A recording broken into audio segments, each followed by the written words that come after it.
Hey, Shawna, have you ever heard that women are like spaghetti and men are like waffles? Let's see what our guest Lindsay Vastola has to say about that. She's a personal leadership coach who helps women prioritize their personal health and well being. Let's dive in. Welcome to the Girls Talk Healthy Aging podcast, where we dive deep into pressing health and fitness issues facing aging women.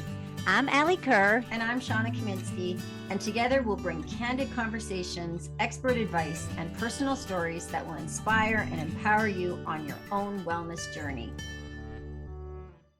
Welcome, Lindsay. It's so good to have you. It's been a while since you and I have caught up, since we're old friends, and there's been a few iterations of yourself since then. Can you kind of give us a snapshot of what you're doing right now?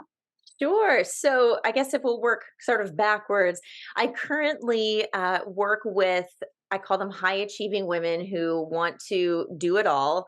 They don't want to compromise. They love the idea of doing it all, but they also know deep down that there's a better way to do it. So, and when I say do it all, it's, be successful in their career, manage a happy home, kids.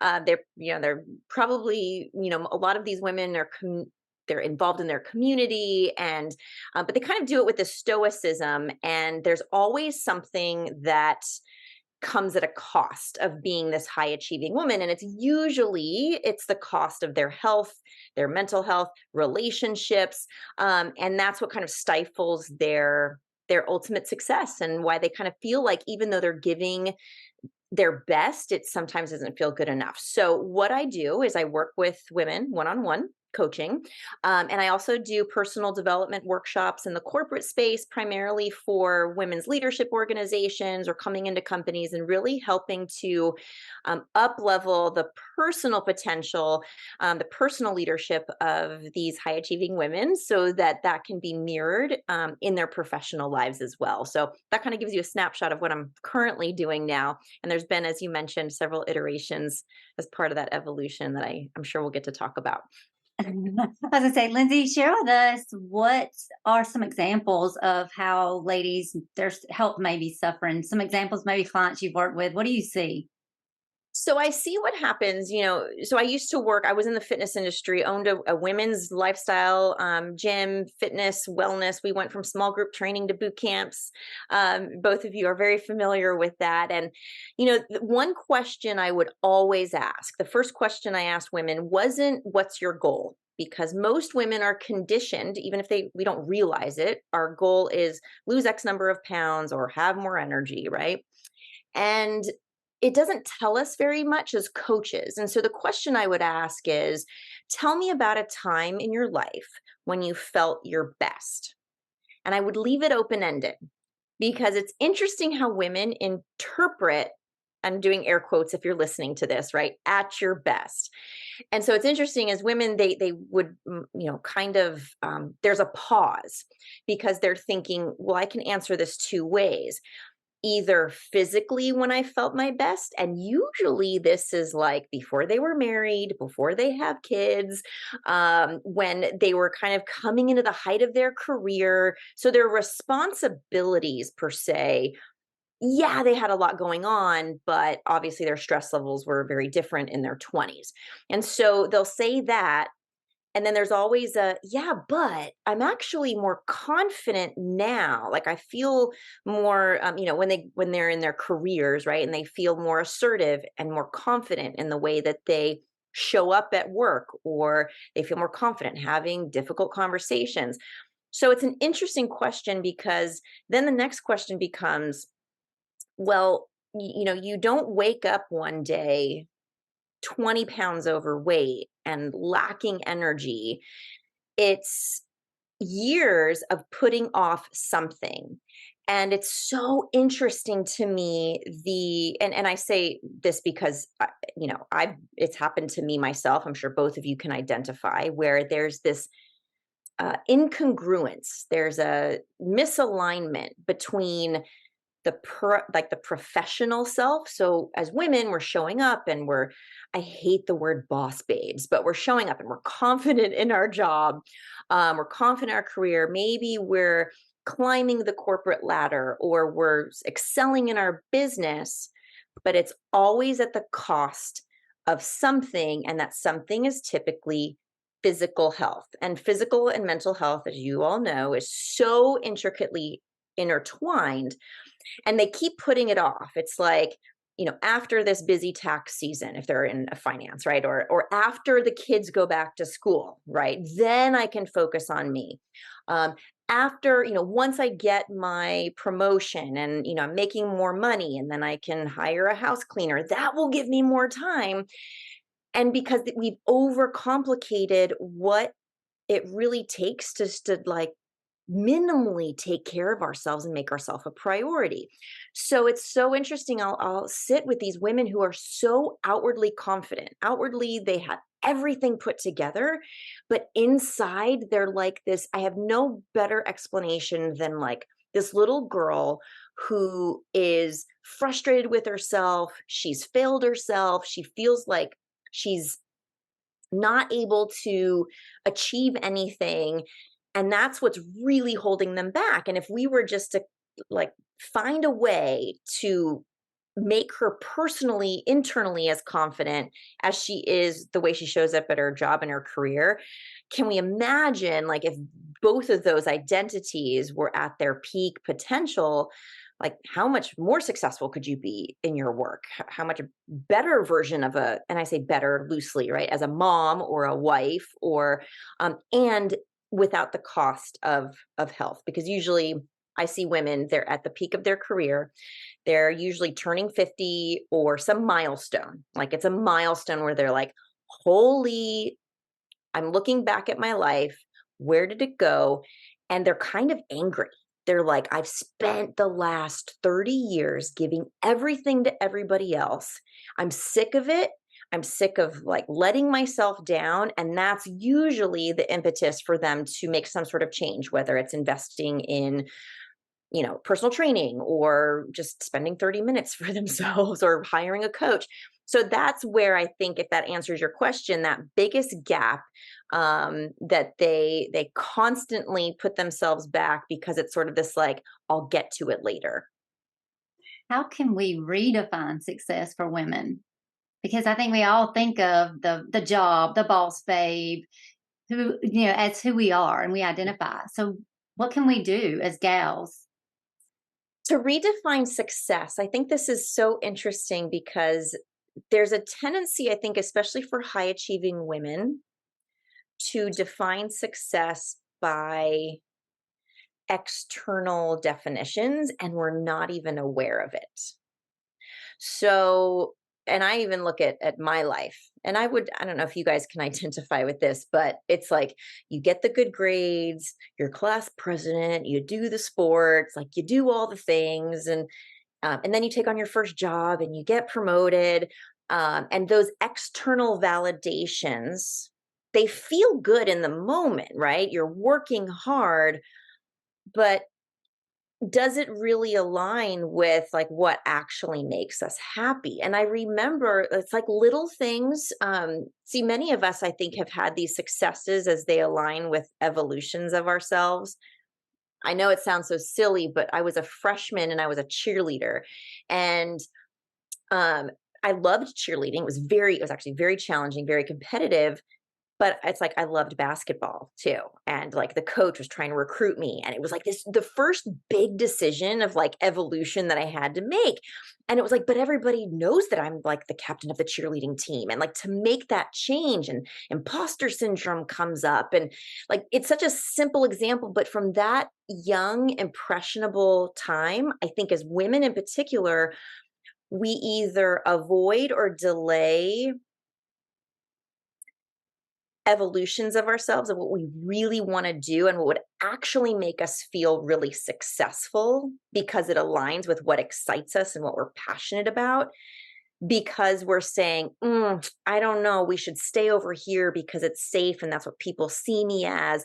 And I can see those in markers like where I chose to go to college, my corporate career when I was ready to leave, and like, why would you leave all that money and all that travel and all that status to go start a personal training company? And all these iterations, it's an internal battle of like, what does personal success mean and feel like and look like, battled with that external expectation that I think we really internalize sometimes. And I think that's where women find that struggle. So I think, how do we redefine it? We need to put ourselves around other women and men. Actually, we can learn a lot from like how they model and internalize success, but being around others who help us and reaffirm to us and help us gain clarity of what actually feels like success for us, and really support us in that, because a lot of times the people around us, they mean well, but they're not always going to reaffirm that definition of success for us. Yeah, in fact, they may be pushing back, and Without that a may doubt. be the biggest obstacle. So even more important for women to seek out others that are more affirming or accepting of what they would consider success, or be open to change or discussion. And I think it's important that at different seasons of your life, like as you're going through, the friends and the relationships that you need in college are different than when you get into, your first career. And even when, if you were to stay with the same company for 40 years, the people you need to surround yourself to elevate or to progress to those next level, like you just have to be very discerning of those top five we always talk about. Like, what are the influences? And it's so easy. It doesn't mean um, you cut people out of your life, but it's this, for me anyway, I've come to realize it's this constant evaluation of, who do I want to keep in my arm's length and who do I want to keep at arm's length. That's not saying I'm shutting them out of my life, but those immediate influences. And usually they're the people who stretch you, who challenge you, who call you on your shortcomings and things. Those are the people who really support evolution, even though at the time they're usually telling you the things that you don't want to hear. But to actively seek that out. Otherwise, we will always go back to the people where we feel comfortable and safe.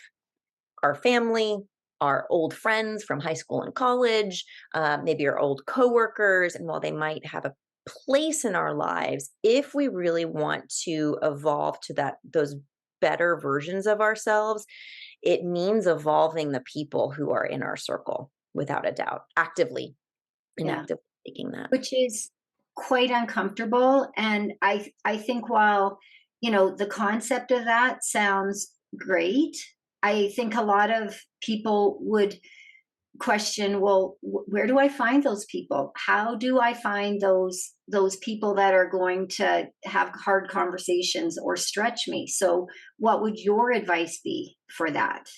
There are, something I do with my clients. The concept isn't earth shattering. I didn't create the concept, but I'll put it into context, is the power of pattern interrupts. So, by human nature, we are creatures of patterns and habits. And so, if we really want to seek change, whether it's we want weight loss or we want a new career path, we can't keep doing the same things and expect different results. We need a pattern interrupt. And these pattern interrupts I find most effective when they happen in one or all of these three variations. One is, we need a pattern interrupt of people. So we need a new circle, as we just talked about. And I think the best places to look for these is, and you can do this. Well, first of all, I'm thinking, like, we're all coming from a gym, like the fitness space. When you go someplace and there are people who are not like the moms at the soccer field or the coworkers at your water cooler. People do water coolers anymore and everybody's remote. Yeah. But a different circle. So gyms, community service. I'm just thinking like just the easiest, different community organizations, networking events. I think now that, and looking at, even if you're not in business, there's so many opportunities, particularly for women, to go and connect with other people. And it can be scary. You might not know what to talk about or what to say. And this is where I like to say, like, you don't have to say anything, just ask questions. Like, what do you do? What excites you about your job? Or, that might stoke a new relationship and new ideas. So that pattern interrupt is number one, people is so important. Number two is environment, and that kind of ties, right? So this might be as simple as go to a conference or a workshop, or, I don't know why this came to mind, but so many gyms and yoga studios offer weekend workshops or a weekend retreat. It's a different space. When we change our physical environment, it changes our mental environment, right? Change our physical state, change our mental state. And that then the third pattern interrupt is just a new perspective. So in order to change, we have to think differently about things. And so those three things, I think, to your point, it can be very, very hard. As humans, we will always opt to what's safe and comfortable. And but if you hate the feeling of being stuck, which would you guys agree? Like that to me is like torture. I feel like we're like treading in the mud. All we want is the feeling of momentum. Like sometimes it's fast, sometimes it's slow, but we're moving forward nonetheless. And so you have to I always say, like, you have to hurt your own feelings sometimes. Like, you have to have an honest conversation with yourself that's like, am I really doing the best that I can? Like, I got to do something to stretch myself or to challenge myself.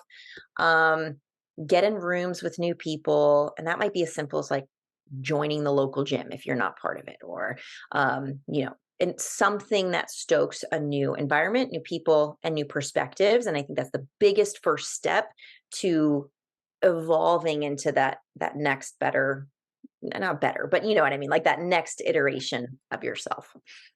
Well, I think it's interesting that you bring that up, because all three of us, that's what we did 10, 15 years ago, where we all met each other, and now we're coming together now. But back then, that was like such a big step for all of us to get on a plane. We were in the minority in these business meetings, business growth meetings, mostly with men. And that was one of our mentors' big message is you have to get out of your own space. You have to interact with people that you don't even know the ideas that are going to come to mind. Like I know that for myself, I would not know, I was just coming off a 20-year teaching. Actually, I was still teaching when I was at those meetings, and I would never have guessed that this is where I would have landed this many years later. Same with you, Lindsay, with your reiteration of yourself over and over again. And Alli, I would venture to guess that you would feel the same. Absolutely. Yeah, it's so funny that we were talking before we came on to record about how things just kind of circle back in life, and how here we are doing this podcast together, all three of us. And it's, those connections that we make sometimes years ago then come back full circle, and we're in different places. We're doing maybe different things, and yet we're still doing a lot of the same things at the same time. So well, what I also like is that, when Alli, you came up to me last summer and said, let's do a podcast. And so it's like we are continuing to reinvent ourselves, because I feel like you and I both thought, Alli, well, I like what I'm doing, but I want a new challenge. And I think, why is that so important, Lindsay? It's interesting when you emailed me and you said, we've just noticed, like all of us, and you use the word reinvention. And I really reflected on that word. And I'm thinking like even transformation and reinvention. And as I reflected on it, it's funny because I don't think I've reinvented myself. I think maybe the better word is I've evolved. Yeah. Because reinvention and transformation actually, and especially in the fitness space, when we say it's a 6-week transformation, I did this for years. Like that's the word we use. It's a 6-week transformation. It almost kind of feels like you got to throw the baby out with the bathwater and start all over again. And frankly, that is overwhelming for most people. It feels like so much to do on an already overwhelmed life plate. And so, but if we think about it as evolution, like I know this sounds so silly to take it all the way back to high school, but like the challenge that I had to face with that decision of like telling my coach, my cheerleading coach, who I literally signed my name in blood with, I'm going to go to the basketball team. Like that was huge for me. And then it was like, what college you're going to go to? And then where are you going to live? And what job? And then leaving that career and then starting the business and then having to, sell my business and then go into a different space and now into this corporate space for me. I evolution because I'm building upon what I've learned and the skills, knowledge, experience, assets, if you will, that along the way I've compiled that are making me who I am today.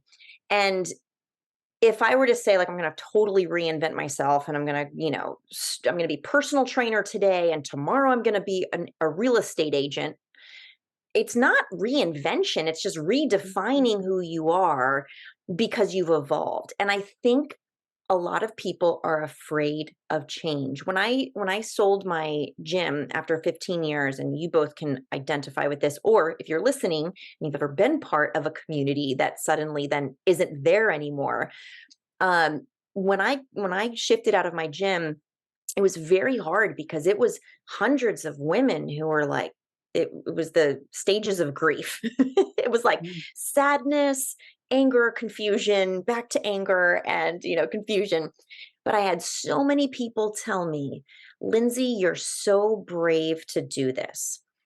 And it was interesting because I'm like, that is like firefighters are brave. Like men and women who go to war are brave. I'm not brave. Like brave, that don't attach that to me. But that was the only word that they could find to describe doing something that for most people feels too big or too hard or something they think that they wouldn't ever do. And so that's why I think evolution, it's like, how can you just take one of my favorite things to do with my clients now is like, let's assess what you've built for yourself and compiled over the last 20 to 30 years of your career. How do we align those skills to potentially what's next for you? And then make it congruent with your physical health and your mental tenacity and, all those things. So evolution, I think, is important. So if you're listening to your question, it's like, how do we know when it's time to change? And I can tell you exactly for me anyway, it's when you feel like it's Groundhog Day every day. Yeah. It's grindy and you're avoiding work. I just kind of tabled a venture for almost 15 years that I had built. And there's so much potential with it, but I found myself, it's like the to-do list. I kept putting it off, like, got to do this for it, got to do that for it. I'm like, Lindsay, is this not telling that if I keep putting it off and it's not exciting me, like, and we'll do grindy work, we'll do the hard work for something we're excited about, but I'm not going to evolve into the next version of myself with the thing I keep putting off. So I think those are cues when you feel stale, when you feel stuck, when you start to resent what you're doing. So how many people do we see in their job that hate going on Mondays, that are, take all the time off that they can, they're quiet quitters, right? They're just going to work, showing up and not really producing anything. Those are cues. I think our gut is a cue. One of the best phrases I heard was, don't just listen to your gut, obey your gut. Like your gut always knows. So don't just be like, yeah, I'm listening to my gut, but then you question it and you try to add logic to it. It's like, no, obey it. It's like, it's time. So then you go out and you seek people who potentially could support or give you clarity. Most of us don't want to make the next move or the next shift. And it doesn't have to be that big, like a transformation. It's just, how do we take the tiny steps toward whatever that next iteration until that can fully bloom? I really like the idea of, the stepping stones. And this has actually been something that my kids are older than yours. And there's so much pressure on young people to be choosing a career. But the good news is that you're not going to choose one career. And your first step is really just the first step, and it's a stepping stone to what you're going to do next. But I think the key is listening to your gut to know when the next step needs to be taken. And I think it's really important when you said, hey, when you're stale, when you're not excited, when the to-do list doesn't get to done, when you're taking all the time off, you're not being the best version of yourself. You're not actualizing yourself in the most beneficial ways for yourself or for the others around you. So now what would you say would be, all right, somebody is feeling stale, they're, all the things that you described. What's the first thing the listener that is like, oh my gosh, that's me, I've just been called out? It's going to be an uncomfortable feeling and they're going to try and push it away, but what would you encourage them to do today? I think the first thing that you can do is you've got to find somebody to talk to. Somebody who it has done, and that might take a little bit of work. A lot of us don't. I think we've been very fortunate. Well, fortunate partly because we put ourselves in these We positions made our own luck. intentionally. I So I can, for all the things we can talk about social media, one thing that I actually do that I think has been useful for me is I will find one or two, I don't know, if models, if you will, that I can say, you know what, like either she or he's doing something that I'd either like to do or that I admire, that they used to do this and now they're doing this, and start reaching out. I believe it's a game of numbers. And if you just reach out and you may know them, maybe you don't, maybe it's an old, go back to your old, managers or people that you trust and say, what do you see in me that I might not be seeing? Start having the conversations. One a day. That's something I've been doing for years is I call it sending out ships. So imagine you're on a beach and you have little toy boats and you send the boat out to sea and you're like, I hope and wish that it comes back. Well, the chances that that one boat comes back to you is slim to none. But if you send 1,000 ships out there, the likelihood that one or two are going to come back to you at shore are higher. And so every day, and again, these are like those little baby steps that in aggregate can have a huge impact, is every day it's a reach out. So it might be literally just somebody who, listen, I heard you speak at this conference and I really or on this podcast, and I really loved the way you explained blank, blank, and blank. Ask them a question. Say, do you offer Zoom calls? I'm looking for a mentor. It could be directly to that person. I told you, like, I have those one or two people. I'm like, wow, to some degree, I want to emulate that in some way. Let me just make the connection. It feels like a long shot, but who knows? And so if every day you figure you send out just one ship, even the act of doing that, like action begets action, and you build the confidence that you're actually doing something, even though that ship might not have come back yet. And the ship can be a form of like just confidence or the new job or a connection that leads you to somebody else that gives you an opportunity. But the worst thing to do when you feel stuck is to get stuck in your mind and think you can figure it all out. I think that's one of the biggest Achilles heels of women in particular, because we're so good at figuring it out for everybody else. So we think we can figure it out for ourselves. And the reality is we just can't. We won't. Even as coaches, would you agree? As coaches for ourselves, we cannot see our pitfalls the way somebody else can. We're great for everybody else. Yeah, you can't see the whole picture when you're inside the frame. So all of us have had coaches, business coaches, fitness coaches, lifestyle like we've all had coaches. And so whether you're finding a coach, a mentor, just somebody to bounce ideas off of, or you're putting yourself in places where your other people are expanding or stretching you. And that could be in the areas of health, wellness, career, relationship, finance. It's all right. Yeah, think of the gaps where you feel when we talk about like at what cost earlier. Like there's always if we're trying to find equilibrium or some sort of harmony or synergy in all the buckets of our life, usually there's at least one that's lacking, like, and it's whether it's health or finances or relationships. And so maybe identify, this is an area where, and it's a domino, like I call like habits, like a domino habit, or like a domino area in your life that when you do it really well, it creates a domino effect on other things. So, like in a daily life, right? If I wake up and I go to the gym, even if it's like I call it a fakey workout for 15 minutes, just going to the gym creates the domino of a more productive day. I'm more centered, I'm more focused, I make better food choices.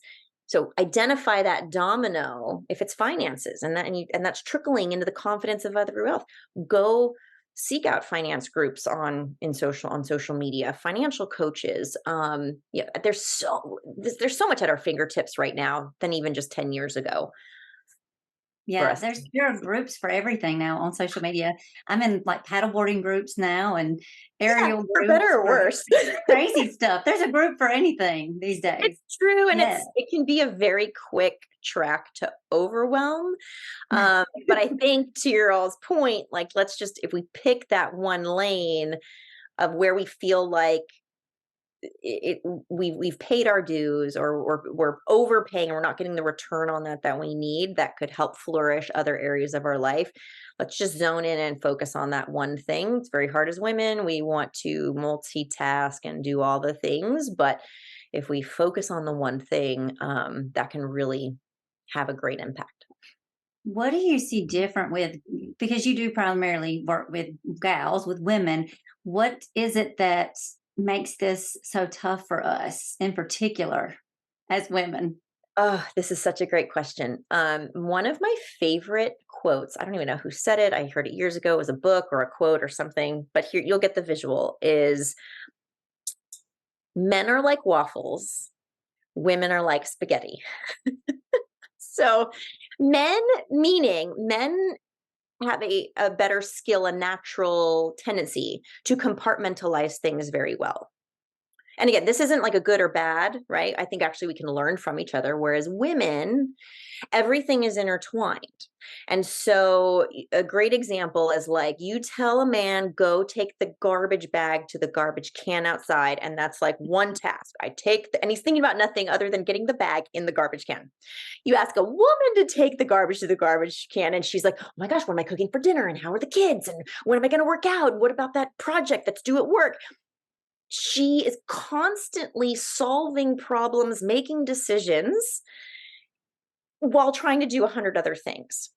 And again, then we create the mental habit of the prioritization of those kind of conversations. So by default, it will be like kids, work, husband, community service, cleaning the house. Oh, by the way, I should go work out.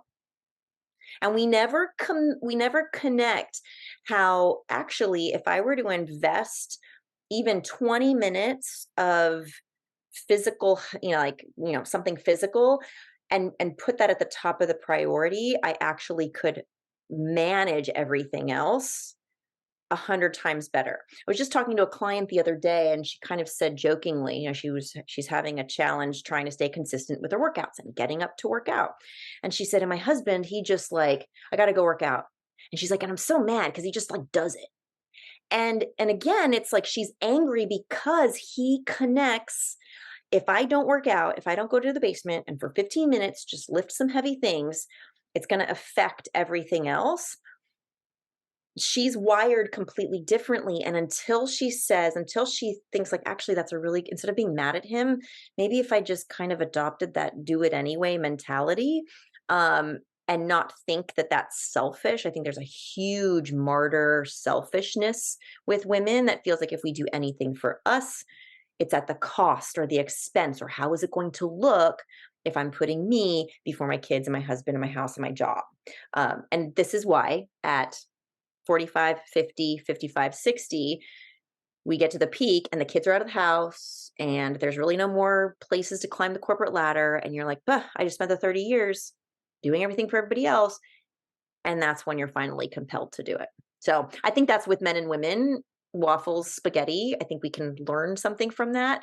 How can we better find disciplines that we can compartmentalize? Like, I love bookending days, right? Like, non-negotiable, your first 30 to 40 minutes of the day and the last 30 to 40 minutes of the day. Everything else is uncontrollable in between for the most part. But if you can control those two, I find women then go into the rest of that uncontrollable part of the day with much more confidence, much more sense of control, much more ease and less overwhelm, because they've kind of filled that cup in the beginning and the end. I also like the fact that you've pointed out that, it's not a transformation. You don't have to overhaul your entire life. There are small steps that you can do that, that are doable within the parameters of your life without like throwing the baby out with the bathwater. So, Lindsay, if you had a wish for our listeners today, what would it be? It's funny because if every year or maybe like next month, if you asked me, I'd probably say something different based on like even personally what I'm feeling for me or for the women that I just kind of see certain themes as I'm coaching right now. And really, I think this is the crux of so much is you've got to bet on yourself. You've got to bet on yourself because no boss, no job, no, even like your coach, you could love your fitness coach, you could, your spouse, your kids. When you put yourself first, when you lead yourself first, you show up in the world a different way. It makes navigating challenges uh, much more manageable and much more rewarding. So when I say bet on yourself, it's like waking up in the morning and saying, like my conversation this morning, where I was arguing with myself of like, I don't know, maybe another hour of sleep versus getting up and going to the gym. Nope, Lindsay, come on, like show up for yourself because nobody else is going to do it for you. And you're going to be a better person today because that's what you want. I want to be productive. I want to be a good mom. I want to be, all those things. And I got to bet on me. Nobody else is going to do it. I've got to bet on me.